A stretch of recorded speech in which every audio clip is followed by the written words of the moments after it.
पहला प्यार, एक अनजानी सी लड़की, भाग 3। सब लोग साची के घर से आ गए। अश्वनी अपने रूम में सोने चला गया। उसने आंखें बंद की और सृष्टि के ख्वाबों में खो गया।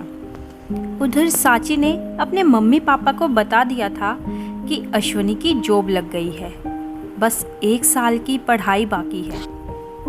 और एक शादी के लायक लड़की के पेरेंट्स जैसा सोचते हैं, उन्होंने भी वैसा ही सोचा। साची भी बीए सेकंड ईयर की छात्रा है। उसने पढ़ाई का कुछ ज़्यादा शौक नहीं है, बस ग्रेजुएशन करने के बाद हाउसवाइफ बनना चाहती है। इसीलिए खाना बनाने का कोर्स कर रही है, क्योंकि उसे खाना बनाने और खाने दोनों का बहुत शौक है। जबकि साची की छोटी बहन सृष्टि दिल्ली के इंजीनियरिंग कॉलेज में पढ़ाई कर रही है और अभी उसका पहला साल ही है।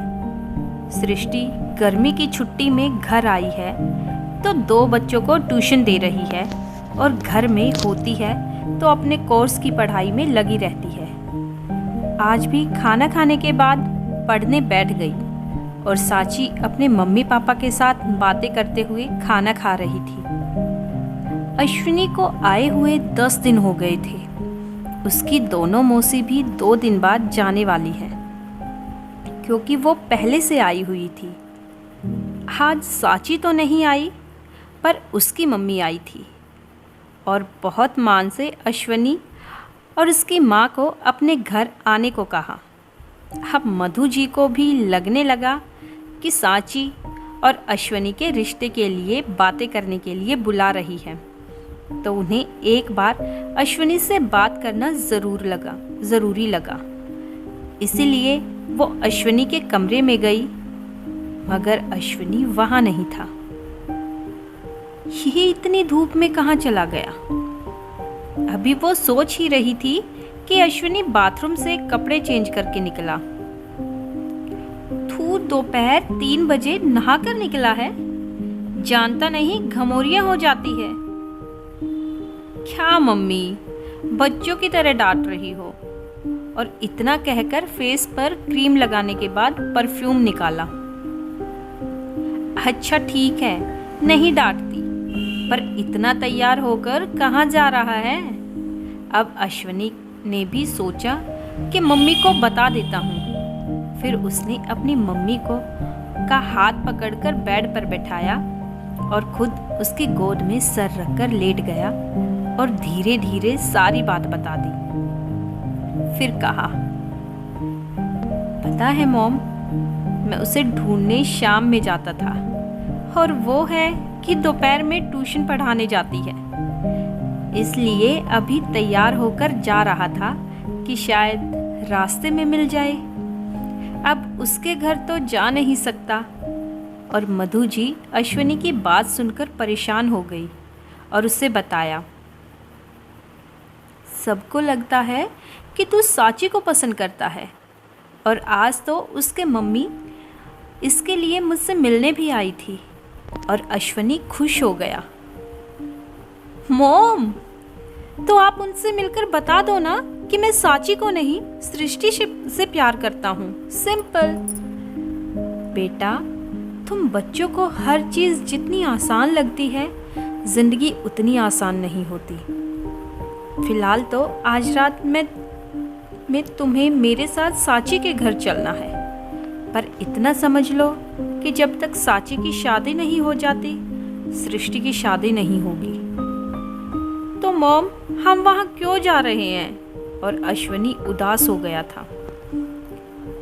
बेटा, अब इतने मान से बुलाया है तो जाना चाहिए, और उन्हें ये भी समझाना पड़ेगा कि अभी तुम 4-5 साल तक शादी नहीं करना चाहते। क्या मॉम, 5 साल? अगर साची से शादी करनी है तो पढ़ाई पूरी होते ही करवा दूं। नो। तो फिर ठीक है, सृष्टि से करनी है तो इंतजार करो और खुद को परखो भी कि तुम्हारा प्यार सच्चा है या फिर अट्रैक्शन। और शाम में मधु जी अश्विनी के साथ साची के घर गई सांची के मम्मी पापा ने उन्हें सम्मान से बैठाया। सांची सबके लिए चाय और समोसे लेकर आ गई, जो कि उसने ही बनाए थे, और थोड़ी देर इधर उधर की बातें करते रहे। और मौका देखकर मधु जी ने सृष्टि के बारे में पूछा, आपकी छोटी बेटी कहीं गई है क्या? अरे नहीं बहन जी, उसे पढ़ाई के अलावा कुछ नहीं दिखता, अभी भी अपने रूम में पढ़ रही है। अच्छा, वो कहाँ पढ़ती है? जी आपके दिल्ली में ही, इंजीनियरिंग कॉलेज से पहले साल में है। फिर तो सृष्टि की बातें होने लगी और बातों बातों में मधु जी ने सृष्टि के कॉलेज का नाम भी पता कर लिया। मधु जी ने अपनी बातों में सांची की मम्मी को जता दिया कि अश्विनी अभी शादी नहीं करना चाहता, और ये भी कि अभी तो अश्विनी के ताया जी की बड़ी बेटी है, जो पहले उसी की शादी होगी। और नाश्ता करने के बाद थोड़ी देर रुककर मधु जी अश्विनी के साथ आ गई, और आते वक्त सृष्टि उनसे मिली थी। दूसरे दिन शाम 4 बजे अश्विनी मार्केट गया तो रास्ते में सृष्टि मिली। वो भी अपने घर से निकली थी, तो अश्विनी उसके साथ साथ चलने लगा। देखो, तुम मेरे साथ मत चलो। पर अश्विनी ने ध्यान नहीं दिया और सृष्टि के साथ ही चलता रहा। तुम्हें सुनाई नहीं देता? सृष्टि, तुमने मुझसे कुछ कहा? तो तुम्हें यहाँ तुम्हारे अलावा कोई और दिख रहा है? नहीं। तुम मेरा नाम भी तो बोल सकती हो, पर मुझे तुम्हारा नाम नहीं पता। अश्विनी। अच्छा, तो अश्विनी ये पटना है, ऊपर से इस जगह लोग मुझे पहचानते हैं, तो मुझसे दूर रहो, लोग बातें बनाने लगेंगे। ठीक है, चला जाऊंगा, पर अपना मोबाइल नंबर तो दे दो। अभी नहीं दे सकती, घर जाने के बाद दे दूंगी। फिर अश्विनी और सृष्टि अलग अलग चले गए। शाम में सृष्टि मधु जी के पास आई और वो बोली, आंटी, वो सांची दी ने बताया था कि अश्विनी इंजीनियरिंग में है, तो मुझे उससे कुछ पढ़ाई के सिलसिले में पूछना था। बेटा, अश्विनी घर पर नहीं है। सृष्टि तो जानती थी कि अश्विनी मार्केट में है, इसलिए इस समय आई थी, पर बोली, आंटी फिर मैं किसी और समय आऊंगी। और मधु जी ने सृष्टि को रोक लिया और बोली, बेटा ऐसा करो कि अश्विनी का मोबाइल नंबर ले लो, ऐसे भी हम लोग कल शाम को दिल्ली के लिए निकलेंगे। Okay aunty. और फिर मधु जी ने सृष्टि को अश्विनी का मोबाइल नंबर दे दिया और सृष्टि अपने घर चली गई। मधु जी को सृष्टि अच्छी लगी, ना बनावटी बातें और ना चापलूसी। सृष्टि बगैर किसी मेकअप के भी प्यारी लग रही थी।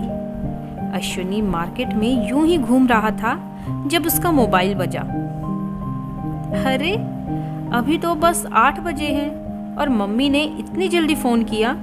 और सोचते हुए अश्विनी ने पॉकेट से मोबाइल निकाला तो कोई अननोन नंबर था। हेलो, कौन? अश्विनी जी, इतनी जल्दी भूल गए? सृष्टि ने कहा, पर मैंने आपको पहचाना नहीं। अच्छा जी, हम हैं जो आपको याद करते रहते हैं और आप हमें पहचानने से भी इनकार कर रहे हैं। Not fair Ashwini. और अश्विनी सोचने लगा कि कौन है जो ऐसे बात कर रही है। एक सांची ने खम परेशान किया था, जो एक और अनजानी लड़की ने फ़ोन कर दिया। अश्विनी कुछ नहीं बोल रहा था तो उधर से हंसने की आवाज़ आई। क्या तुम भी अश्विनी? मैं हूँ सृष्टि। ओह गॉड, तुम? मेरा नंबर कहाँ से मिला? आंटी से लिया, मेरा मतलब तुम्हारी मॉम से लिया। क्या बोला मम्मी से? बोल दिया आंटी अश्विनी को हाले दिल सुलाना है। स्टूपिड। अश्विनी को भी हंसी आ गई और कुछ देर दोनों में बातें होती रही और फिर अश्विनी ने बताया, यार कल अपने घर जा रहा हूँ, तो तुम कल मिलो ना मुझसे। सॉरी अश्विनी, नहीं मिल सकती, अब तो दिल्ली में ही मिलूंगी। और अश्विनी उदास हो गया। तुम्हें मेरी याद आएगी? अगर मुझे मेरे पहले प्यार से फुर्सत मिली तो ज़रूर। क्या तुम किसी और से प्यार करती हो? हाँ, और तुम उसके लिए मेरी हेल्प भी करोगे। आंटी को बता दिया है मैंने, उन्हीं से पूछना। अब मैं फ़ोन रखती हूँ। और अश्विनी उस समय गांधी मैदान में था, तो वहीं एक बेंच पर बैठकर अपनी मम्मी को फ़ोन किया और पूछा, मॉम, सृष्टि आपसे मिलने आई थी क्या? हाँ बेटा, उसे अपनी पढ़ाई में तुमसे कुछ हेल्प चाहिए थी, तो मैंने तुम्हारा नंबर दे दिया। पर तुम्हें कैसे पता चला? उसने तुम्हें फ़ोन किया? नहीं मॉम, सांची ने बताया। अश्विनी ने झूठ बोलकर फ़ोन काट दिया और मुस्कुराने लगा। क्या अश्विनी और सृष्टि की प्रेम कहानी आगे बढ़ पाएगी? क्या होगा जब सांची को पता चलेगा कि अश्विनी उसकी छोटी बहन को पसंद करता है, उसे नहीं? कहानी बेहद रोमांचक होती जा रही है। आगे की कहानी जानेंगे अगले भाग में। जब तक अगर आपको कहानी पसंद आई हो तो वीडियो को लाइक, शेयर और कमेंट ज़रूर कीजिए और आगे भी इसी तरह की कहानियों के लिए चैनल को सब्सक्राइब कीजिए। Thanks for watching.